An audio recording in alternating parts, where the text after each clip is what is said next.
नमस्कार, मैं हूं प्रज्ञा। बिहारी न्यूज में आपका स्वागत है। आज है 3 जनवरी। खबरों की ओर बढ़ने से पहले एक नजर सुर्खियों पर। मैथिली ठाकुर को भारत निर्वाचन आयोग से मिली बड़ी जिम्मेदारी। जनता दरबार में मुख्यमंत्री ने सुनी 77 लोगों की समस्याएं। बिहार में छोटा उद्योग लगाना अब होगा आसान। आने वाले 2 दिनों तक घने कोहरे में डूबा रह सकता है दिल्ली। भारत और श्रीलंका के खिलाफ T20 में इन खिलाड़ियों के दम पर उतरेगी टीम इंडिया। अब चलिए बढ़ते हैं बिहार के अब तक की 25 बड़ी खबरों की ओर विस्तार से। मैथिली ठाकुर को भारत निर्वाचन आयोग से मिली बड़ी जिम्मेदारी। लोक गायिका मैथिली ठाकुर को भारत निर्वाचन आयोग के द्वारा एक बड़ी जिम्मेदारी दी गई है, जिसके तहत मैथिली ठाकुर को बिहार में मतदाता जागरूकता के लिए संचालित की जाने वाली स्वीप गतिविधियों हेतु राज्य स्तरीय स्वीप आइकॉन बना दिया गया है। भारत निर्वाचन आयोग के द्वारा दी गई जानकारी के अनुसार उनके नाम का प्रस्ताव पर भारत निर्वाचन आयोग नई दिल्ली से अनुमोदन प्राप्त हो गया है। यानी कि अब मैथिली ठाकुर राज्य में विभिन्न चुनावों के दौरान मतदाताओं को मतदान देने के लिए जागरूक करेंगे। बता दें कि मैथिली ठाकुर पहले भी बिहार में विभिन्न जन जागरूकता अभियानों की ब्रांड एम्बेसडर रह चुकी हैं। मैथिली ठाकुर बिहार की एक चर्चित लोक गायिका हैं। जनता दरबार में मुख्यमंत्री ने सुनी 77 लोगों की समस्याएं। बीते दिन मुख्यमंत्री नीतीश कुमार के द्वारा 4 देश रत्न मार्ग स्थित मुख्यमंत्री सचिवालय परिसर में आयोजित जनता के दरबार में कुल 77 लोगों की समस्याओं को सुना गया।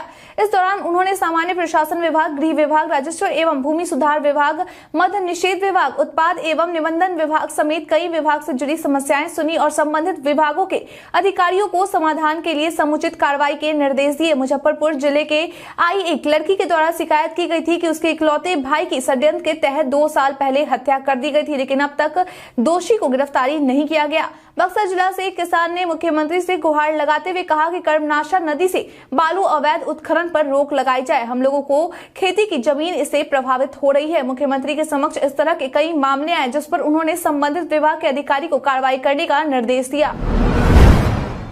बिहार में 108 सिंचाई परियोजनाओं से इन 8 जिलों को मिलेगा फायदा। बिहार में लोगों को सिंचाई सुविधाएं उपलब्ध करवाने को लेकर करीब 29 करोड़ की लागत से जल जीवन हरियाली के तहत 108 सिंचाई परियोजनाओं को ठीक करने के काम की शुरुआत जनवरी 2023 से होने वाली है। बता दें कि इस परियोजना से कुल 8 जिलों को फायदा मिलेगा, जिनमें कैमूर, लखीसराय, नालंदा, नवादा, पटना, सुपौल, गया और मुजफ्फरपुर जिला शामिल है। मिली जानकारी के अनुसार लघु संसाधन विभाग के द्वारा जल जीवन हरियाली के तहत सिंचाई सुविधाओं में सुधार लाया जा सके, इसके लिए अपनी परियोजनाओं की रिपोर्ट मंगवाई गई थी, जिसमें करीब 125 आहर, पइन, चेक डैम, पोखर और वियर की मरम्मत करने की आवश्यकता बताई गई थी। विभाग के द्वारा इन सभी चीजों की मरम्मत के लिए राशि भी जारी कर दी गई है। एम्स ने 88 रिक्तियों के लिए भर्ती अधिसूचना जारी किया। All India Institute of Medical Sciences Bhubaneswar ने विभिन्न डिसिप्लिन में सीनियर रेसिडेंट डॉक्टर के कुल मिलाकर 88 रिक्त पदों पर भर्ती के लिए रिक्रूटमेंट नोटिफिकेशन जारी किया है। इन पदों के लिए अगर एजुकेशनल क्वालिफिकेशन की बात की जाए तो कैंडिडेट को रिलेवेंट डिसिप्लिन में MD, MS, TNB, BDS degree pass होना चाहिए। इच्छुक और योग्य उम्मीदवार इस वैकेंसी नोटिस के बारे में समझ जरूरी जानकारी के लिए इसी वीडियो के इसी पेज पर नीचे डिस्क्रिप्शन बॉक्स में दिए गए वेब लिंक पर जरूर क्लिक करें। आवेदन करने की अंतिम तारीख 14 जनवरी 2023 तक है। विस्तृत जानकारी के लिए आप ऑफिशियल वेबसाइट AIIMSBhubaneswar.nic.in पर जाकर चेक कर सकते हैं।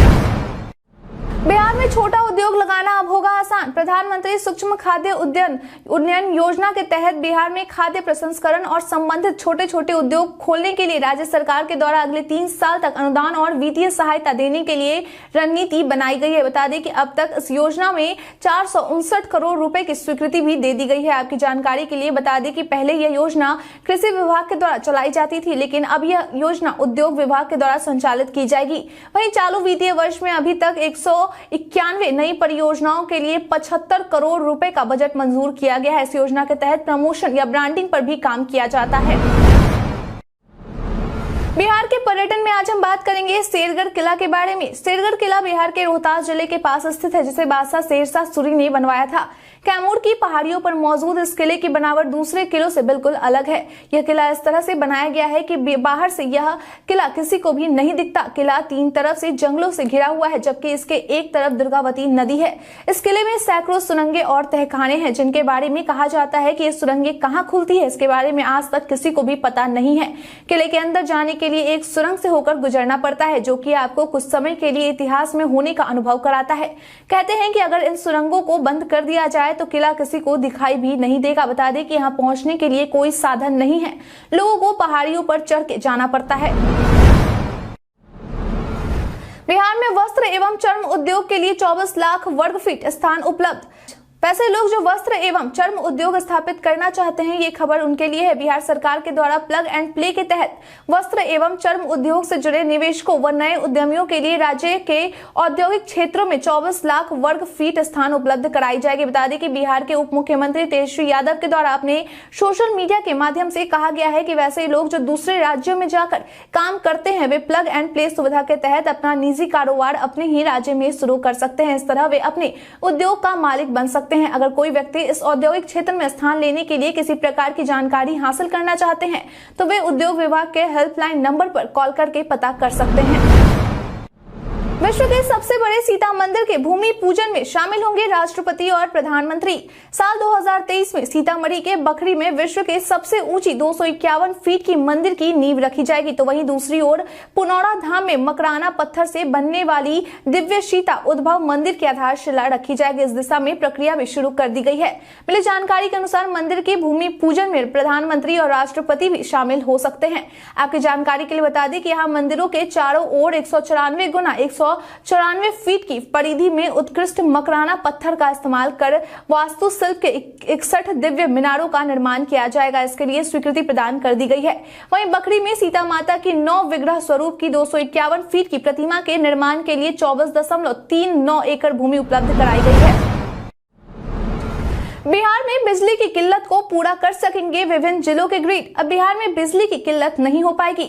दरअसल बिहार में बिजली की बढ़ती मांग को देखते हुए पटना सहित सूबे के तमाम जिलों में निर्बाध व गुणवत्तापूर्ण बिजली आपूर्ति सुनिश्चित करने को वित्तीय वर्ष 2023-24 में बिजली ट्रांसमिशन व्यवस्था को मजबूत की जा रही है।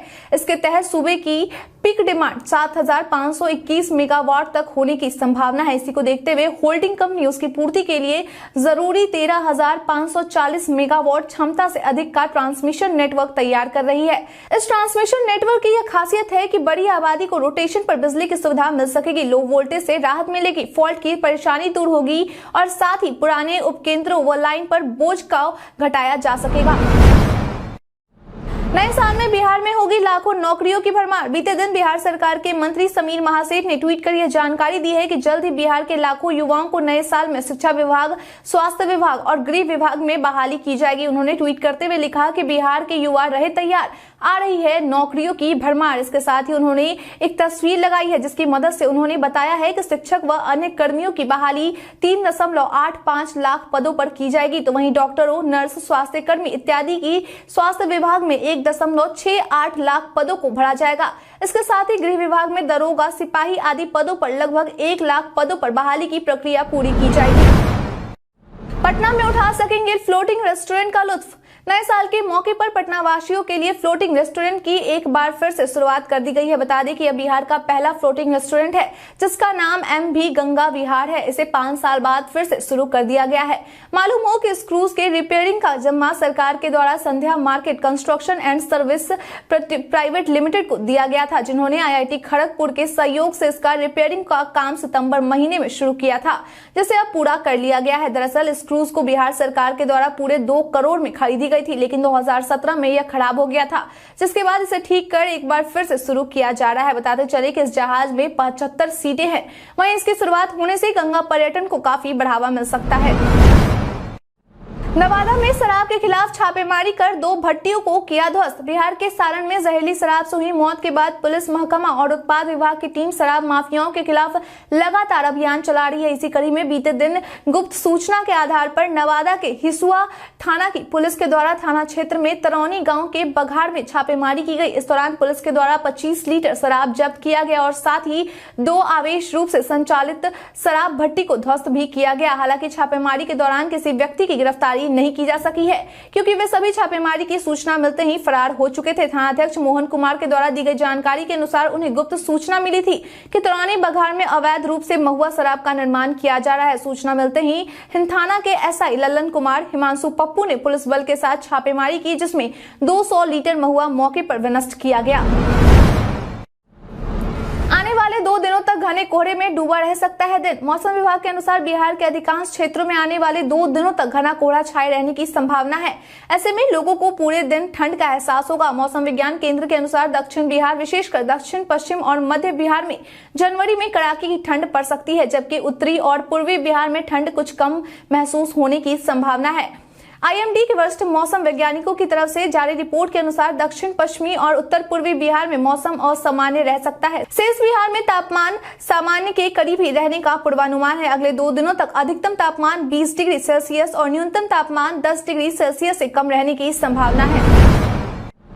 कुर्नी में हार के बाद जदयू में मंथन। कुर्नी में मिली हार के बाद जेडीयू में बदलाव करने को लेकर जेडीयू के प्रदेश अध्यक्ष उमेश कुशवाहा ने कार्यकर्ताओं की राय जानने और एक नाम पर सहमति बनाने का टास्क दिया है, जिसका रिपोर्ट समिति 15 दिनों के अंदर राज्य मुख्यालय को सौंप देगी, जिसके बाद राज्य मुख्यालय में किसी भी दिन नए अध्यक्ष का नाम ऐलान कर दिया जाएगा। इस बारे में समिति के अध्यक्ष बिहार विधान परिषद के पूर्व सभापति हारून रशीद ने बताया कि कुर्नी उपचुनाव में पार्टी मामूली वोटों के अंतर से हार गई। इसी को लेकर पार्टी के अंदर हर स्तर पर समीक्षा की जाएगी, ताकि आने वाले दिनों में पार्टी का प्रदर्शन अच्छा रहे और संगठन को मजबूत किया जा सके।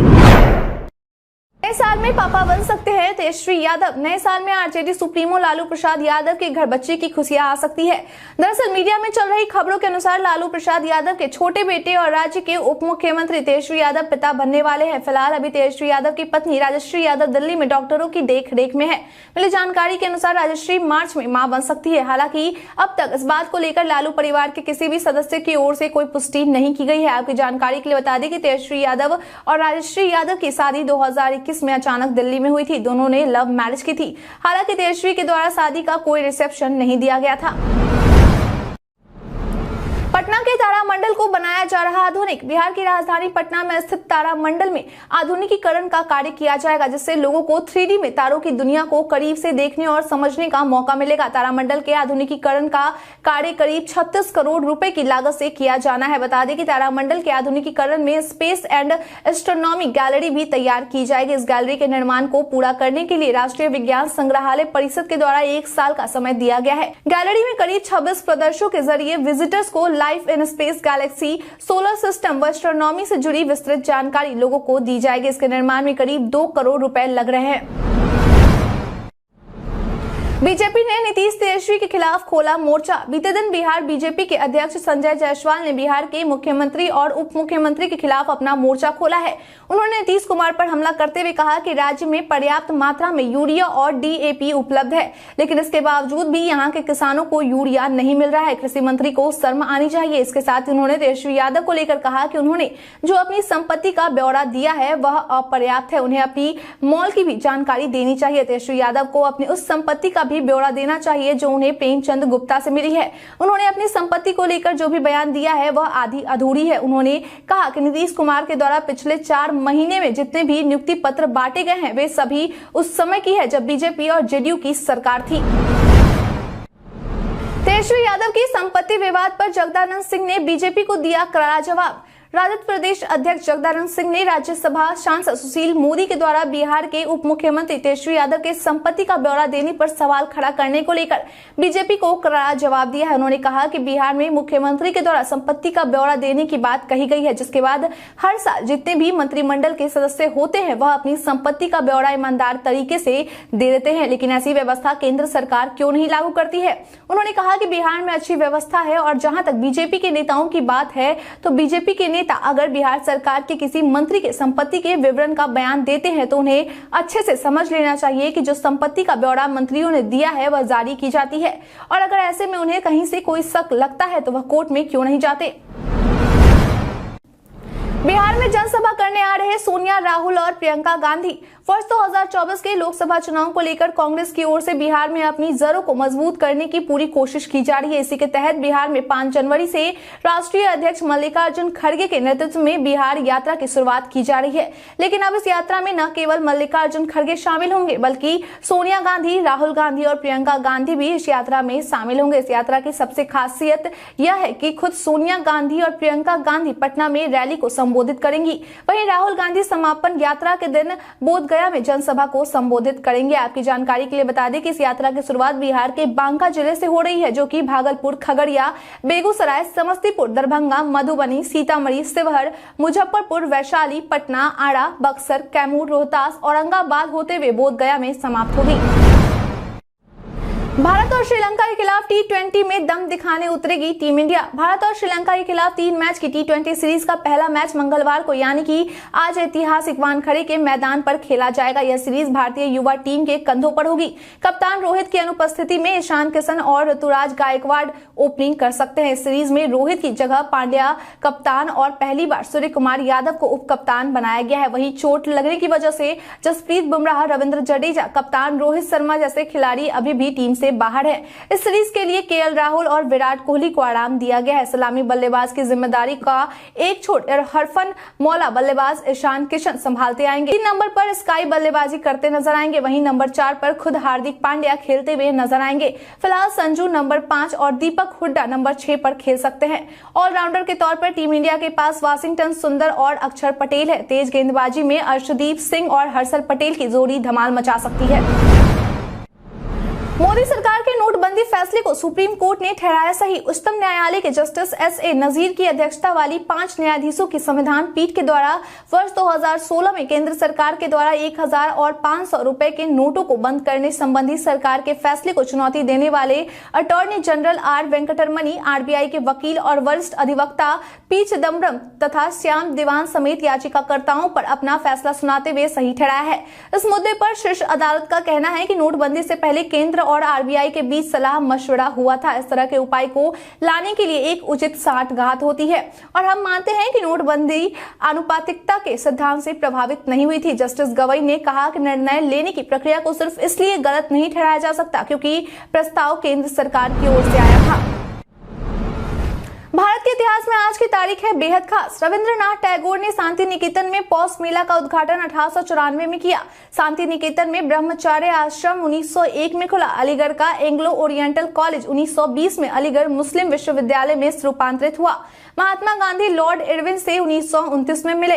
टेलीविजन पर पहली बार गुमशुदा लोगों के बारे में सूचना का प्रसारण 1943 में किया गया। देश के पहले मौसम विज्ञान रॉकेट मेनका का 1968 में प्रक्षेपण हुआ। 1971 में भारत पाकिस्तान युद्ध शुरू हो और राष्ट्रपति ने राष्ट्रीय आपातकाल की घोषणा की। 12वें सार्क सम्मेलन में भाग लेने के लिए 2004 में प्रधानमंत्री अटल बिहारी वाजपेयी इस्लामाबाद पहुंचे। सामाजिक कार्यकर्ता, भारत में पहली महिला शिक्षक और मराठी भाषा में पहली महिला कवियत्री सावित्रीबाई फूले का 1831 में जन्म हुआ। मशहूर स्वतंत्रता सेनानी खुदीराम बोस का 1889 में जन्म हुआ। प्रसिद्ध फिल्म निर्माता निर्देशक चेतन आनंद का 1915 में जन्म हुआ।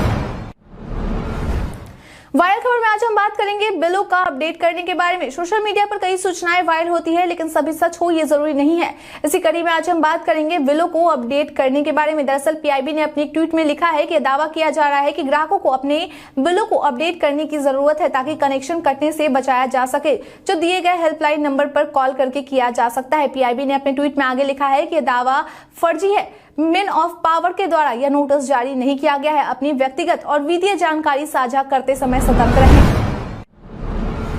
टेलीग्राम का प्रोफाइल पिक्चर और कई सुविधाओं के साथ नया अपडेट लॉन्च। टेलीग्राम मैसेंजर ने अपने एप्लीकेशन के लिए नए ड्राइंग और text tools, zero storage use, आपके कॉन्टैक्ट्स के लिए एक प्रोफाइल पिक्चर और बहुत सारी सुविधाओं के साथ प्रमुख अपडेट लॉन्च किए हैं। ड्राइंग और टेक्स्ट टूल के भीतर इसने संवेदनशील डेटा को डिडक्ट करने के लिए एक नया ब्लड टूल पेश किया है और आई ड्रॉपर टूल सहित रंगों को चुनने के 5 उच्च सटीक तरीके शामिल हैं। फोटो या वीडियो में टेक्स्ट जोड़ते समय उपयोगकर्ता अब इसका आकार, फॉन्ट और बैकग्राउंड भी बदल सकते हैं। आयतों, वृत्तों, तीरों और चैट बबल्स जैसी आकृतियों को जोड़ने के लिए प्लस बटन पर टैप करना होगा। हिडन मीडिया के साथ अब फोटो को धुंधला करने वाली झिलमिलाती परत के साथ वीडियो और फोटो को भी कवर कर सकते हैं। इसके साथ ही कई अन्य सुविधाएं भी टेलीग्राम के द्वारा उपयोगकर्ता को मुहैया कराई गई है। बीते दिन हमारे द्वारा पूछे गए सवाल का आप लोगों में से बहुत लोगों ने अपना जवाब हमें हमारे कमेंट सेक्शन बॉक्स में लिख कर दिया था। जिन्होंने हमारे द्वारा पूछे गए सवाल का जवाब दिया उनके नाम है संध्या सिंह, प्रहलाद कुमार, रामदरे सिंह, चिंटू राज, कुश कुमार यादव, दिलीप कुमार, बिट्टू, अमन कुमार महतो, नैन प्रकाश यादव, अनिल गया निदानी, नन्नू गोलू कुमार, विभा सिंह, रिया राज, नागमणि पासवान, अखिलेश यादव, अमर आजाद, इसके साथ ही बढ़ते हैं आज के सवाल की ओर। आज का सवाल है, आपके अनुसार भारत और श्रीलंका के खिलाफ खेले जाने वाले 3 T20 मैच में भारतीय टीम की ओर से किस खिलाड़ी का प्रदर्शन सबसे अच्छा रह सकता है? आप अपना जवाब हमें हमारे कमेंट सेक्शन में लिखकर जरूर बताएं। आज के लिए इतना ही। बिहार के तमाम खबरों के साथ बने रहने के लिए देखते रहे बिहारी न्यूज। और साथ ही अगर आप यूट्यूब से देख रहे हैं तो चैनल को सब्सक्राइब करना, और अगर आप फेसबुक से देख रहे हैं तो पेज को फॉलो करना ना भूलें। धन्यवाद।